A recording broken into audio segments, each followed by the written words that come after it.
What's going on YouTube? Welcome back to another video. So guys, we're back with some Payday 3, Touch the Sky this time, solo, stealth, and we're doing it on normal mode. For this mission, we have to rob a penthouse. We need a encryption key. And when we start, we just start in the hallway. In front of us, there will be the entrance of the penthouse. Next to it, there is a guard. This guard, he doesn't leave, so you kind of have to find another way. There's also a camera in the hallway.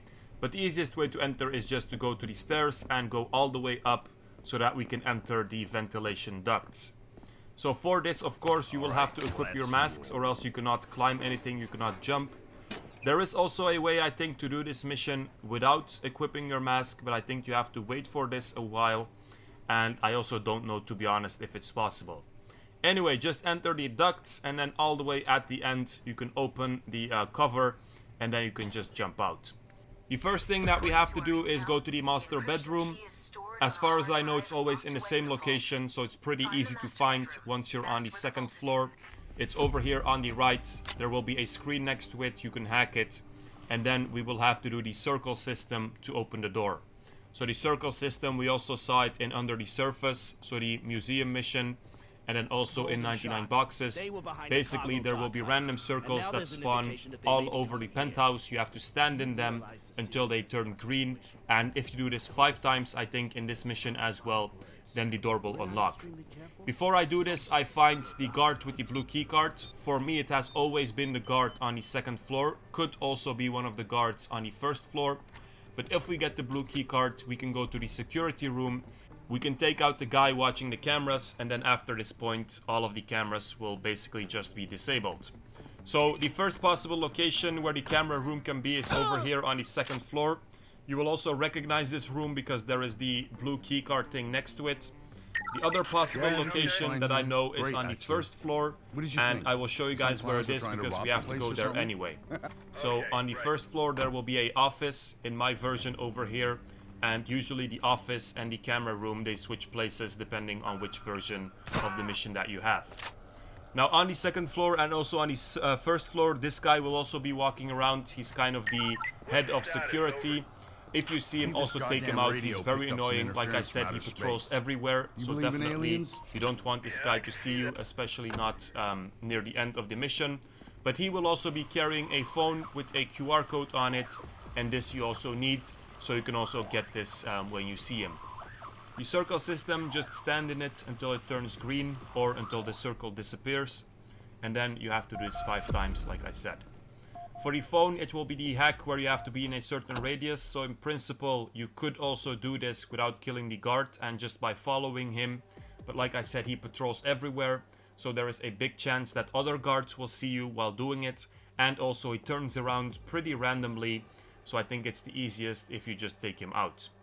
So this hack, by the way, it will give us a QR code. And this QR code, we can use it to get in a office on the first floor.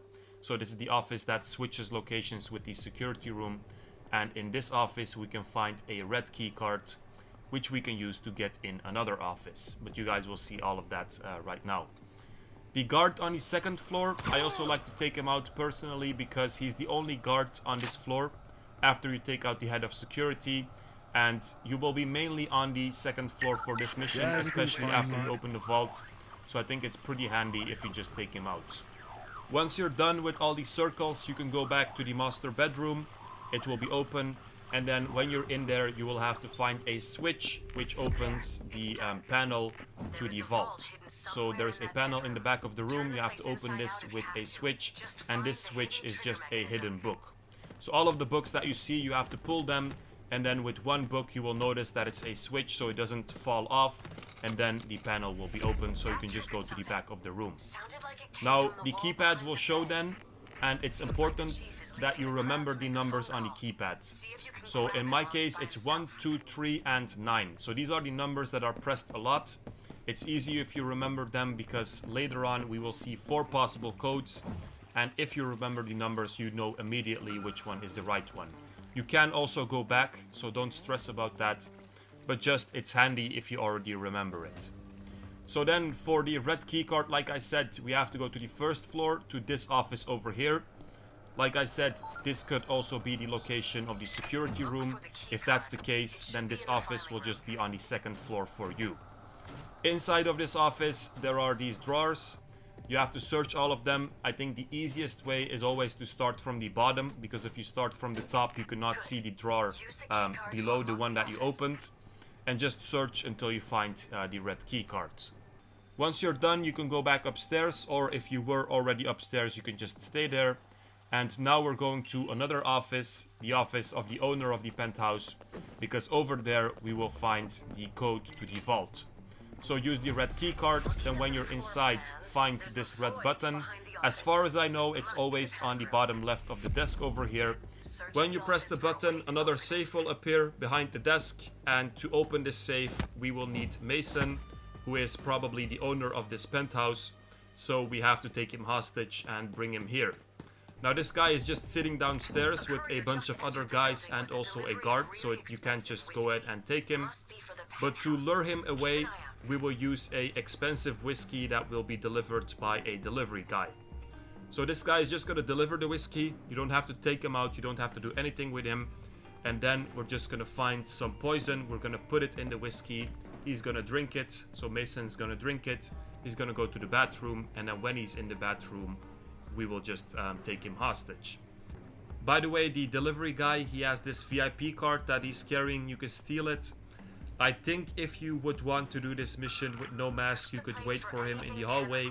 You could steal the VIP card and maybe you could enter like this, but I'm not sure about this. But for the rest, to be honest, I can't really think of a method to do this mission no mask. Anyway, so the first thing that we had to do was find the poison. You can look for it in the bathrooms or in the storage room or in the kitchen. The game points you out where the poison is anyway, so don't worry about it if you don't find it immediately. After you take the poison, you can go back downstairs. Now be careful for the guards. If you did it the same way like me, you still have some guards walking around. You can go to the kitchen. That's the easiest, I think. The delivery guy is normally also over there. And then if you go to the right over here, behind the counter, you can see the whiskey. You can poison it, and after you poison it, ring the bell. After you do this, get out of there as fast as possible, because someone will come and get the drink. Then you can just go upstairs, watch these guys, and then when you see Mason drink and leave, you can go back downstairs and you can just follow him to the bathroom and take him hostage.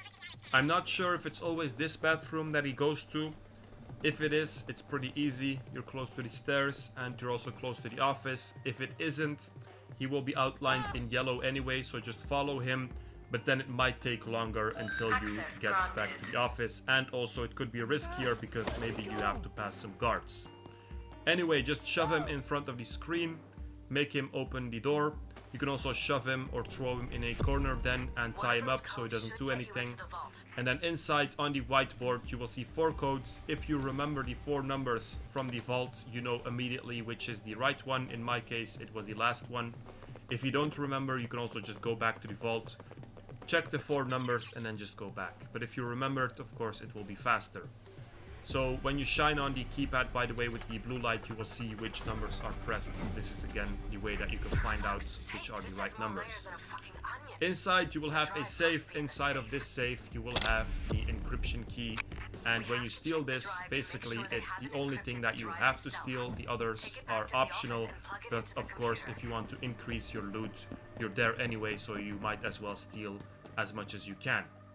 So when you get the key outside of the safe, you still have to validate it. So you have to go back to the office, put the key on a certain pad. You have to interact with the PC.